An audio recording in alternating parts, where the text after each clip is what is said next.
Hello everyone, 4Bricksake here. It's been a while, hasn't it? Look, I took a break from doing the YouTube channel, but we're back because I took my first ever mock to my local LEGO convention. Well, let's have a look at how we even got there.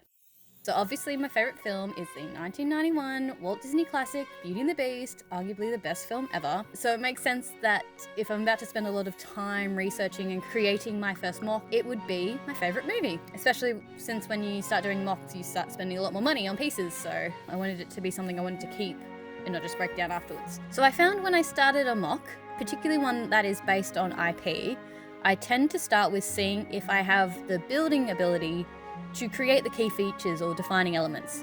So for me, looking at Belle's house, it was seeing if I had the ability to make that central window box, which is not really that advanced of a technique, but for someone who's just started doing their own mocks, it's quite intimidating. I really didn't want to commit to buying all these pieces if I couldn't make it look accurate. So in the first version I ever made, when I was just trialing it, I used every single piece of tan and dark tan plates and bricks and whatever size I had first. And I quickly ran out of those pieces actually. And for me, I didn't want to use bricks like the 1x2 or 1x4 bricks.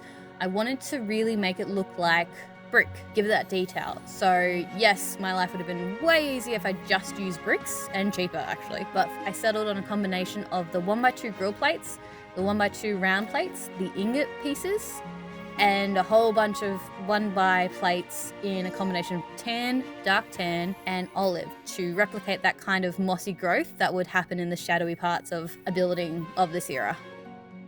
The next major feature I wanted to see if I could build is like the slanted wood doors leading to the basement. I just used a bunch of stack slopes and like a bracket on each side to hold the golden hinges for the doors. So I used a lot of tan bricks to map out my bottom level to get the dimensions right, and then rebuilt it out of the much fiddlier plate combination. The next thing I knew I had to figure out was if I can make a quality set of stairs inside that will lead to the roof and Maurice's bedroom. That definitely pushed my technical ability at the time because I really had to use a whole lot of Lego mat to turn bricks in every direction to kind of fill in this gap under the stairs. Because yes, I could have left it exposed like a staircase, but in the pictures it's a wall. But that came together pretty well. I'm pretty happy with that one. The last main feature I knew I had to work out to really finish off the build was the roof. Now, because I decided to go so detailed with the brickwork by using plates instead of bricks, I found that everything needed to match that level of detail. So I would have loved to have done stacked tiles to kind of replicate like slate roofing, but for the life of me, I couldn't work out how to do that style with the corners and in particular the angle where the two sides of the roof meet. So I ended up using slopes, and I did use a mixture of angles for the roof. So it's not all just one piece going all the way up for the roof. You've got this change at incline, which I like, which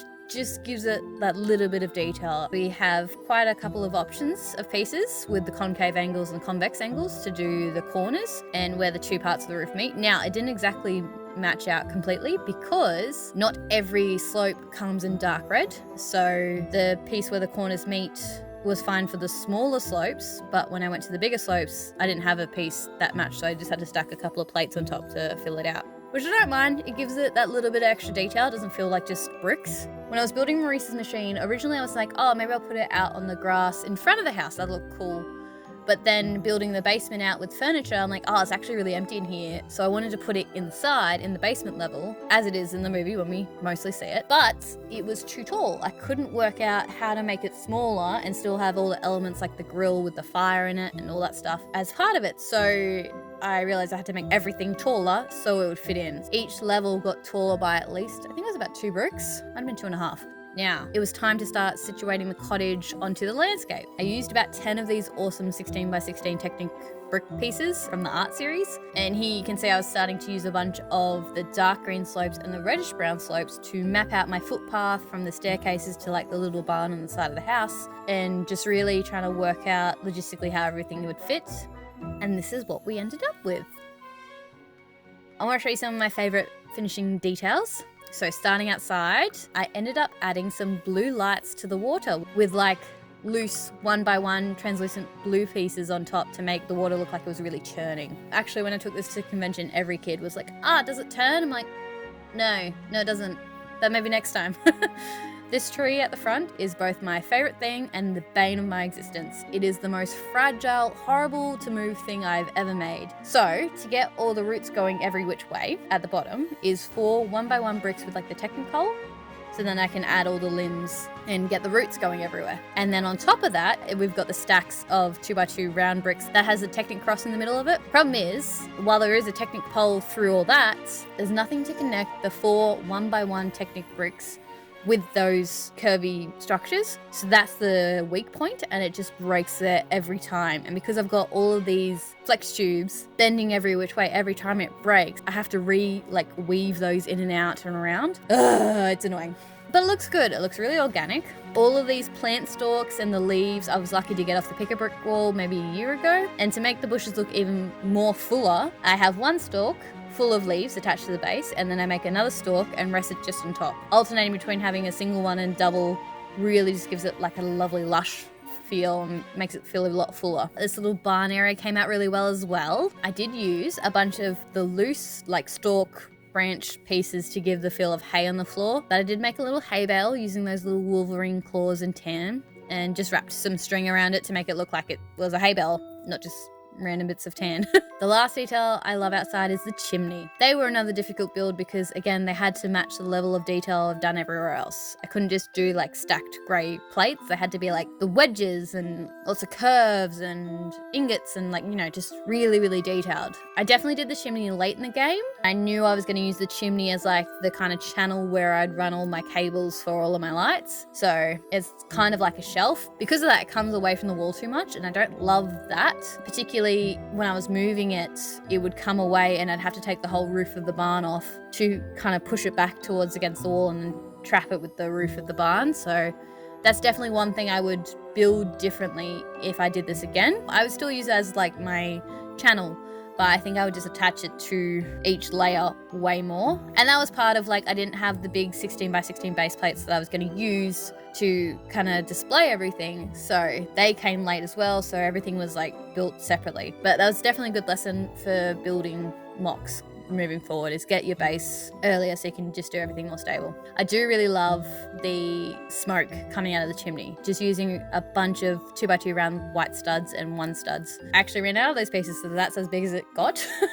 I really like that technique. I'm going to use that one for all my chimneys, I think. Now, going inside, I do love Maurice's machine. That one was quite a little triumph. I was just so happy I was able to lock in so many of the details of it, like the axe and the little gold spinny things and the gold genie lamp for the top came in clutch. But yeah, and love all the furniture around this level. I think it came out pretty good. The second floor, I love that Lumiere, Cogsworth, Mrs. Potts and Chips are all on the mantle. That was a late addition thought I had when I was building that level, so I'm really happy I was able to fit them all on. One thing that did surprise me when I took this to Briz Bricks, which is my local Lego convention, was that I usually had to point out the gang on the mantle because they're a little bit too deep in the second floor. Actually, most adults missed them if I didn't, because you really had to kind of squat down to see it.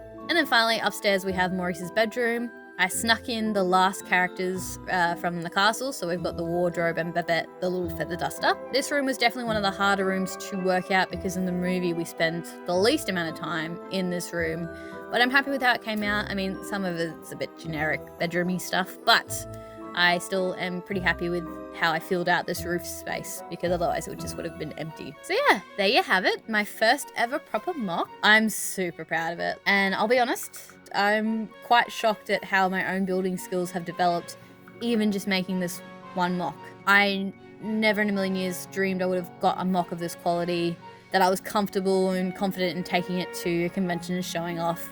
I think that's probably a good lesson, is don't let that stop you from doing mocks, because you're going to learn a lot while you're doing it. And as long as you've got time to fiddle and play, you'll get there. And there's heaps of people on YouTube and just on the internet in general that can help you figure out how to build little bits and bobs if you need to, if you get stuck. Massive shout out to Briz Bricks and my local Lego group. They absolutely welcomed me with open arms when I took Belle's Cottage to the local fan day. They were so sweet and supportive and genuine, and love them. Already planning my next one, so that was super fun. But yeah, let me know in the comments what you think about my first mock. I've already started on my next iconic building I am building from the Beauty and the Beast film, My plan is to do a lot more progress videos as I work on it and try to show you some of the techniques as I go, and maybe get your help doing some stuff while I figure out how I do this thing if I can't do it. And that first video will be coming soon. Can you guess what building I will do next? Let me know in the comments what building you think I'm going to do from Beauty and the Beast next. Thanks for watching, guys. As always, hit subscribe so you don't miss any of the videos. I've got a whole bunch of stuff coming out, and then I'm back on the channel. And let me know if there's anything specific you want to know about moving forward. We'll try to get some videos on that for you too. Thanks!